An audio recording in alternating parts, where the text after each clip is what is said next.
예수님의 사람 네 번째 시간으로 오늘 나는 죽고 예수로 사는 사람이란 제목으로 하나님 말씀 함께 나누도록 하겠습니다. 예수님의 첫 번째 기적으로 알려진 기적이 요한복음에 나오는 가나의 혼인잔치 기적이라고 할 수 있습니다. 기억나시지요? 가나의 혼인잔치집에 예수님이 가셨는데 포도주가 떨어지는 상황이 발생하였고 어떻게 될지 알지 못해 발을 동동 구르는데 예수님께서 말씀하심으로 물이 변하여 포도주가 되는 놀라운 기적이 그곳 가운데 베풀어졌습니다. 이로 말미암아 그곳에 모였던 모든 사람들이 그 잔치를 끝까지 잘 감당할 수 있었다, 이 말씀이 소개되고 있죠.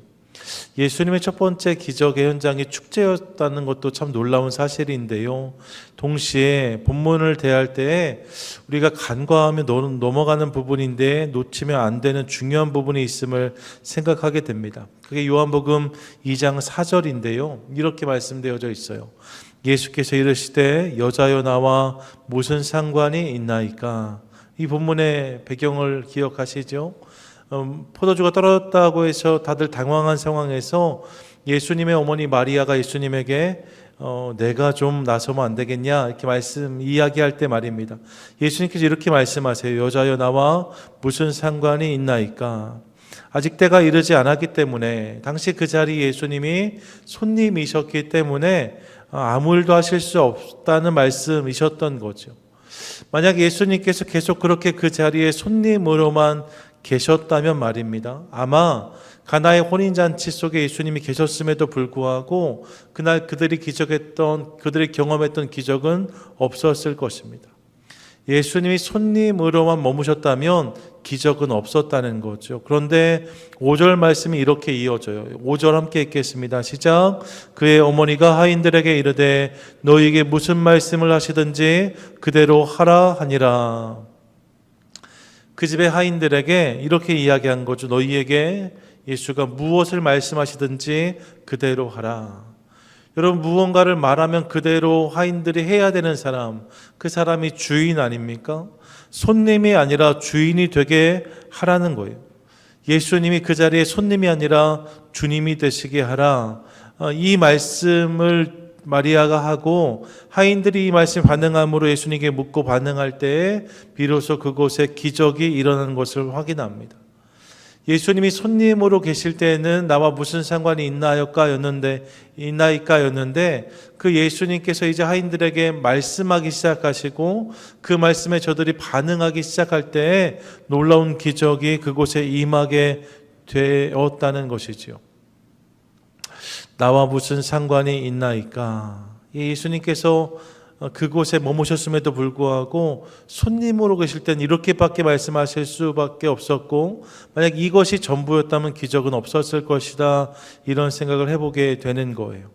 그러면서 이 한마디를 우리 마음에 담아봅니다. 나와 무슨 상관이 있나이까. 생각해보면 이런 모습이 우리에게도 있을 수 있다는 사실을 깨닫습니다. 예수님이 내 안에서 이렇게 말씀하실 수 있다는 생각을 해보게 되는 거죠. 왜요? 예수님이 내 안에 계심에도 불구하고 그분이 역사하시지 않는 것처럼 느껴지는 순간들이 있기 때문입니다. 여러분, 지난 시간들을 통하여서 예수님이, 성령님이 내 안에 계시다라고 말씀을 드렸어요. 아주 중요한 개념입니다. 그분이 내 안에 이미 계신 거죠. 그런데 그분을 경험하지 못하는 몇 가지 이유들이 있었습니다. 첫 번째, 그분을 인정하지 않으면 그분을 경험할 수 없다고 말씀드렸습니다.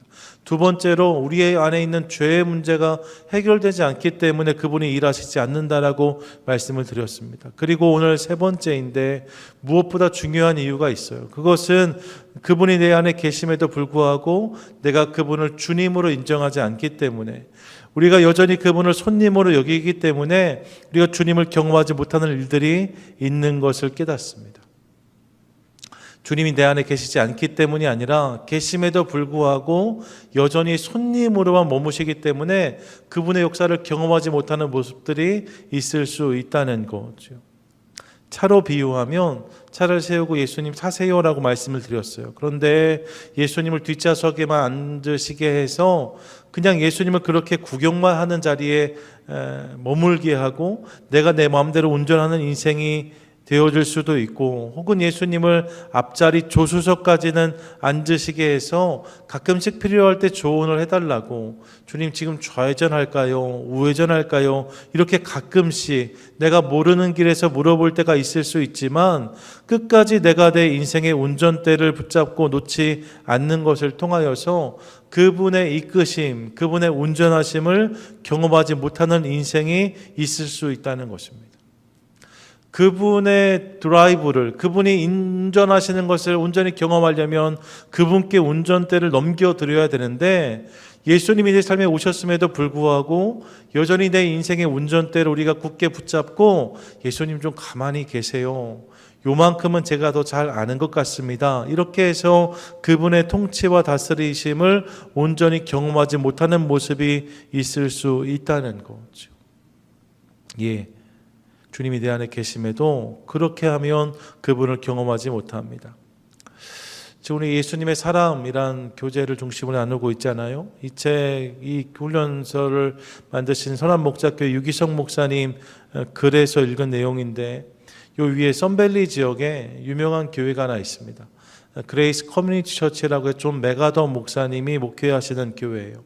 아주 보수적이고 복음적인 교회로 알려져 있지요. 교회 존경받는 목사님이시기 때문에 유기성 목사님 언젠가 그 교회 방문하셨을 때 이렇게 질문했다는 거예요.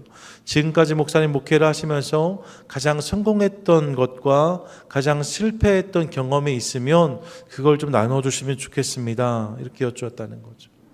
노년의 목사님께 목회를 열심히 해오셨으니까 가장 성공한 것과 가장 실패한 것, 그 경험을 나누어 주십시오 여쭈었더니 이 존 맥하더 목사님이 주저없이 이렇게 답했다는 거예요. 돌이켜보면 내가 한 것은 다 실패였고 주님이 하신 것은 다 성공이었습니다.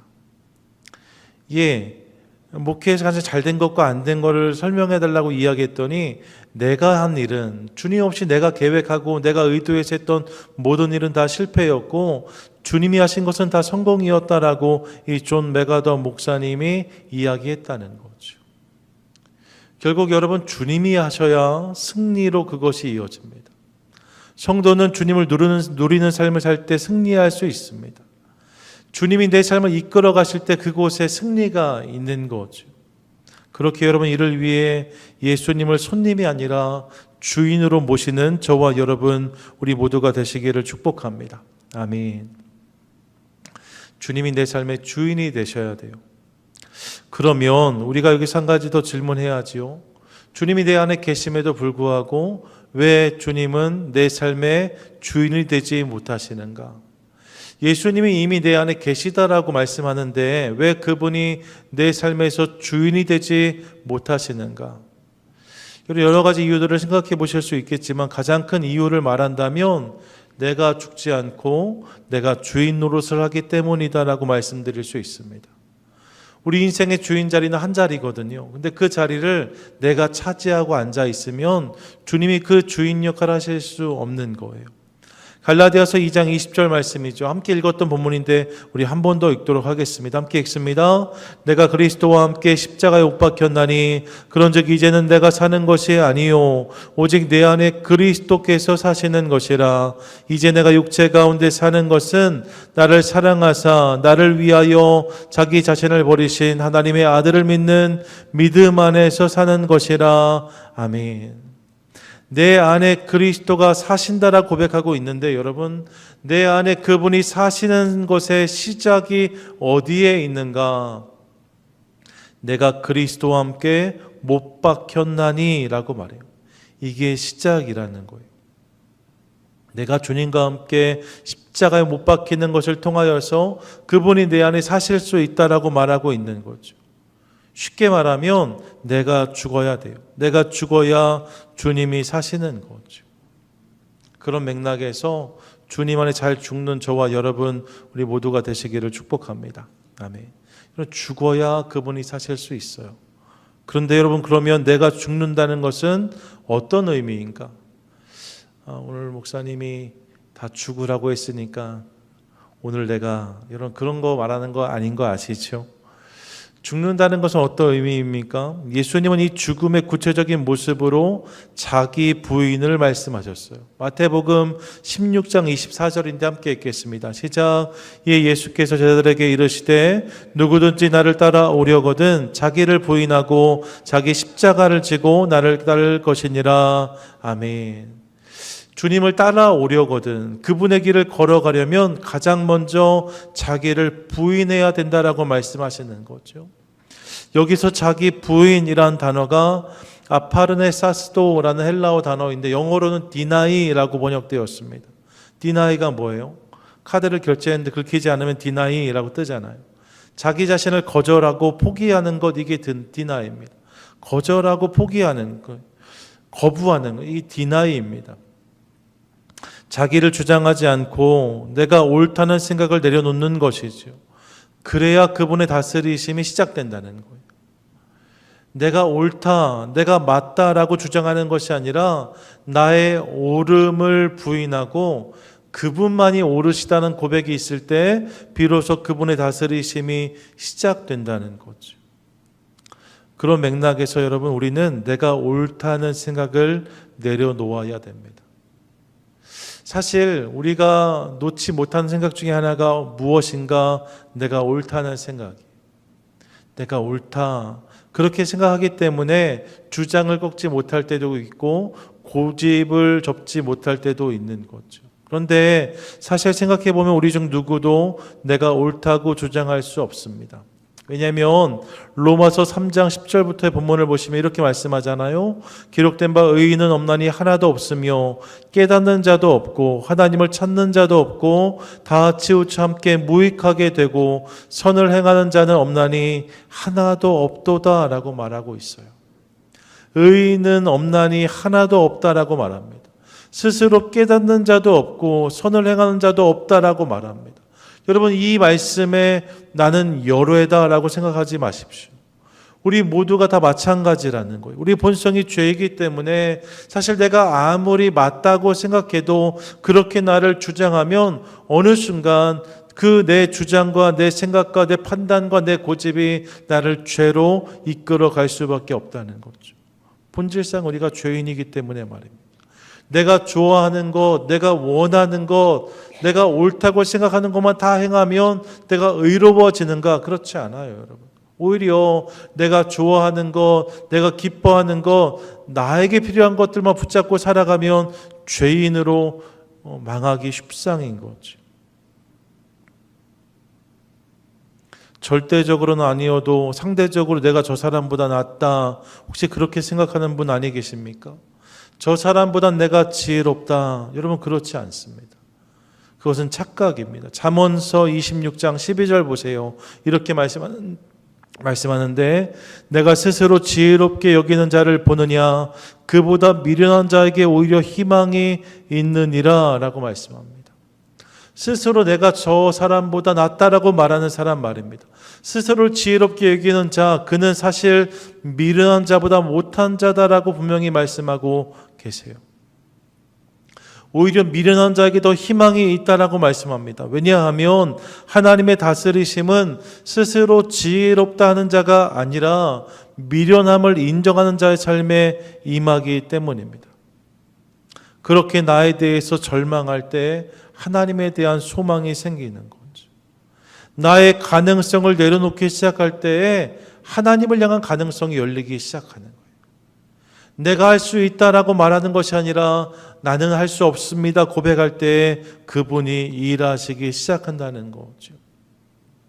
그래서 마태복음 5장을 기억해 보시면 산상수훈의 첫 대목에서 팔복을 말씀하실 때 그 첫 자리에 이렇게 말씀하십니다. 심령이 가난한 자는 복이 있나니 천국이 그들의 것임이요. 여러분, 이것이 첫 번째 복입니다.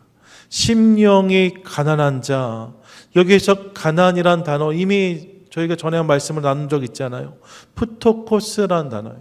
이 푸토코스란 단어는 히브리어 헬라어에서 표현하는 가난이란 단어 중에 가장 극심한 가난을 의미합니다. 우리나라 말에서도 가난하다, 부족하다, 가진 게 없다.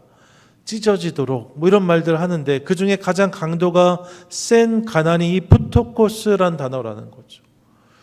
빌어먹을 수도 없는 가난입니다. 누군가 먼저 손 내밀어 주지 않으면 도저히 해결할 수 없는 가난이 이 가난이에요. 그런데 여러분, 그런 인생에 복이 있다라고 말씀하잖아요. 내 스스로에게 내가 가능성이 있다라고 말하는 것이 아니라 나는 아무것도 아닌 자입니다. 난 먼지와 같은 사람입니다. 나는 죄인 중에 죄인이요 괴수 중에 괴수입니다. 고백하는 그 사람에게 가능성이 있다라고 말씀하는 거죠. 이렇게 나를 부인할 때에 천국이 그들의 것이다. 하나님의 다스리심이 그에게 임한다라고 말씀하고 있는 거예요. 그러므로 사랑하는 여러분, 내가 옳다라고 말하는 것이 아니라 나를 부인함으로 나는 아닙니다 고백하는 것을 통하여서 내 안에 예수께 사시게 하는 저와 여러분 우리 모두가 되시기를 축복합니다. 아멘. 내가 주인 노릇하는 인생이 아니라 나를 부인함으로 그분께 주인 자리를 내어드리자는 거예요. 사실 여러분, 함께 기억해야 될 것이 있는데 그것은 우리는 이미 다 죽었다는 것입니다. 사실 여러분, 제가 우리 죽는 것에 대해서 말씀드렸는데 이런 말씀을 들으면 죽으려고 노력해야겠다, 내가 더 죽어야겠다 생각하실 수 있어요. 그런데 여러분, 가만히 생각해 보면 성도가 된다는 것은 그 자체로 나의 옛사람이 죽었음을 인정한다는 의미입니다. 세례 다 받으셨잖아요. 그러시죠? 예. 세례를 받기도 하고 침례를 행하기도 하는데 물로 이렇게 뿌리지 않습니까? 의미가 뭐예요? 내 옛사람이 이 물로 떠내려간다는 의미인 거죠. 제가 전에 한 5년 전에 이 말씀 드린 적이 있어요. 군대에 있을 때에 군대에서 신병들 복음 전하고 예수 영접하는 친구들이 있으니까요. 의미 있게 진중 세례식 하는데 저희 부대 아주 큰 부대 아니어서요. 할 때마다 한 5명, 6명 뭐 이렇게 같이 했거든요.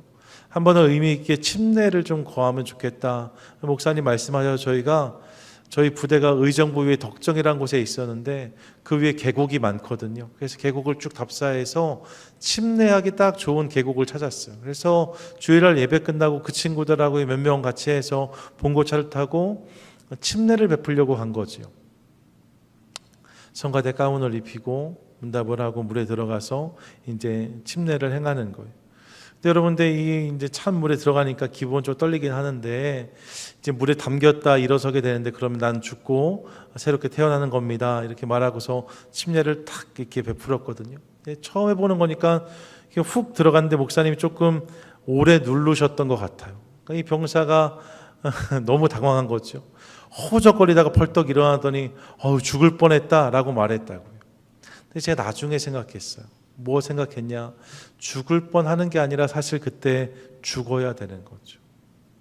세례를 받을 때 말입니다. 침례를 받을 때 사실 죽을 뻔하니까 문제인 거예요. 죽어야 되는 거죠. 그렇게 내 옛사람이 죽고 주님 안에 새 사람으로 태어나야 비로소 우리의 삶이 온전히 세워지는 거예요. 비로소 거기에 진짜 우리의 신앙이 출발하는 것 아니겠습니까? 근데 여러분, 우리가 세례를 받았잖아요. 그 말은 이미 우리가 죽었다는 의미인 거예요. 이제 우리한테 중요한 것은 이것을 믿음으로 받아들이는 거죠. 그렇게 성도의 죽음은 노력의 결과가 아니라 믿음의 산물입니다. 죽으려고 노력해서 얻어지는 것이 성도의 죽음이 아니라 죽음을 인정함으로 그 죽음에 참여하는 거예요. 예수 그리스도의 십자가를 통해 내가 이미 죽었지, 이것을 인정함으로 나의 죽음을 깨닫게 된다는 거죠. 거기에 능력이 있습니다. 2019년에 작고하신 한동대 김영길 총장의 이야기는 이미 모든 분들이 많이 아시는 이야기입니다. 한동대 처음 세워져서 이런 포항 지역에서 기독교 대학이 세워지니까 지역의 학생들이 좀 많이 갈 수 있지 않을까 기대했던 사람들이 기독교 대학으로 세워지고 전국에서 학생들이 몰려드니까 지역에 별로 도움이 안 되는 거예요. 그래서 지역 사람들이 이런저런 음해도 많이 하고 공격도 많이 했습니다. 대학을 운영하면서 여러 가지 시련이 많았다고 알려져 있어요. 억울한 모함을 당하기도 하고 누명을 쓰기도 하고 욕을 먹기도 했다고 하죠. 세상 법정에 여러 번 쓰신 걸로 알려져 있습니다. 이 김영길 총장이 그런 일들을 당하셨는데 한 번은 그 사모님이 듣기에 정말 너무 억울하고 너무 답답하고 화가 나서 잠도 오지 않고 밥도 못 먹겠는 그런 상황을 경험하게 되신 거죠. 이 사람 어떻게 사나, 남편을 보면 그런 생각을 했다는 거예요. 사모님 마음이 그렇게 너덜너덜 다 무너지는데, 그런데 막상 그 김영길 총장님은 아무렇지도 않은 듯이 잠도 잘 주무시고 식사도 잘 하셨다는 거죠. 그런 남편을 보면서 아침에 이 사모님이 총장님한테 당신은 참 별도 없는 사람이네. 그래, 그런 일을 당하고도 잠이 오고 밥이 들어가오 라고 말했다는 거죠. 그때 김영길 총장이 한 이야기는 유명하지요. 이미 난 죽었는데 뭘. 내 죽음을 인정하면서 그렇게 세상에 반응하니까 세상을 이기는 믿음의 삶을 살 수 있었다는 거예요. 그래서 사도 바울은 고린도전서 15장에서 이렇게 고백하는데 15장 31절 말씀 함께 읽도록 하겠습니다. 함께 읽습니다. 형제들아, 내가 그리스도 예수 우리 주 안에서 가진 바 너희에 대한 나의 자랑을 두고 단언하노니 나는 날마다 죽노라. 나는 날마다 죽노라라고 고백합니다. 여러분 본문을 잘 보세요. 영어 성경을 보니까 I try to die every day라고 말하지 않습니다. I die every day라고 말하고 있어요. 내가 죽으려고 매일 기를 쓰고 노력한다고 고백하지 않습니다. 나는 매일 죽었다라고 말해요. 나의 죽음을 날마다 인정 고백한다는 거죠. 나의 죽음을 날마다 기억하는 거예요. 나 죽었는데 뭘, 이렇게 말한다는 거죠. 이것을 통해서 바울도 당신의 사역을 끝까지 감당했음을 깨닫게 되어집니다. 사랑하는 여러분, 우리도 마찬가지입니다. 그러니까 죽으려고 노력하는 것이 아니라 죽었음을 인정하는 것이 중요합니다. 혈기가 올라오려고 할 때, 무언가 욕심이 올라오려고 할 때, 우리 안에 정욕이 일어나기 시작할 때 스스로에게 고백하는 거죠. 난 이미 죽었는데 뭘. 그때 우리 안에 주님의 일들이 시작되어진다는 거예요. 같이 한번 고백하겠습니다. 나도 이미 죽었습니다. 나도 이미 죽었습니다. 이제 주님이 내 안에 사십니다. 이제 주님이 내 안에 사십니다. 여러분 믿으십니까? 아멘. 나는 죽고 주님이 사시는 거예요. 이미 그 일이 우리 가운데 일어났습니다. 그러므로 이 사실을 믿음으로 고백하는 것을 통하여서 날마다 나의 죽음과 그분의 사심을 경험하는 것을 통하여서 우리의 삶 가운데 그분의 일들, 그분의 역사가 펼쳐지고 이루어지는 놀라운 감격을 누리는 저와 여러분 우리 모두가 되시기를 축복합니다. 아멘. 이제 내 안에 사시는 주님, 그분을 인정하라고 본문이 말하고 있는 거예요. 내 안에 사느니 그리스도니 나의 죽음도 유익함이라. 여러분 그렇게 나의 죽음을 인정하고 그분의 사심을 고백하기 시작할 때, 그렇게 운전대를 그분께 내어드리고 그분이 일하심을 기대하기 시작할 때 주님께서 우리의 삶을 온전히 인도해 주실 줄 믿습니다. 그것이 그분이 이끄시는 삶인 거죠. 그렇게 살아가기 시작할 때 주님께서 우리의 삶을 통해서 당신의 일들을 이루어 주실 줄 믿습니다.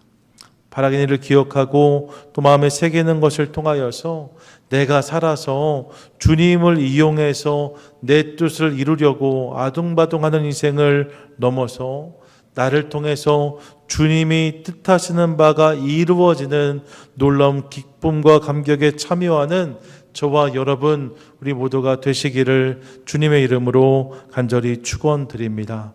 아멘.